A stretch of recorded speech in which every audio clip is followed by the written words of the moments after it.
আজকে সকালে গিয়েছিলাম রেশন দোকানে। প্রত্যেক মাসে তো বাবাই রেশন তোলে, কিন্তু সাইকেল দিয়ে নিয়ে আসতে হয়। আর কোনো মাসে আমি ফাঁকা থাকলে স্কুটি নিয়ে চলে যাই, সব কিছু একসাথে নিয়ে চলে আসি।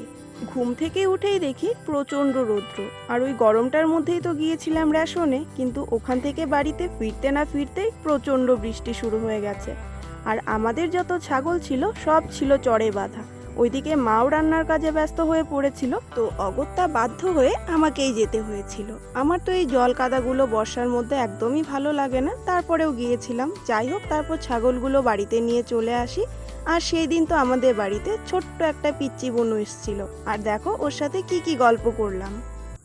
বুনু, তুমি কার বাড়িতে আসছো? পিসিমণি বাড়িতে আসছো তুমি? তুমি পিসিমণি বাড়িতে আসছো? পিসিমণি বাড়িতে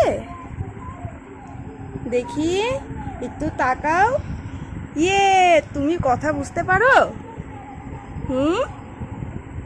তুমি সব কথা বুঝতে পারো?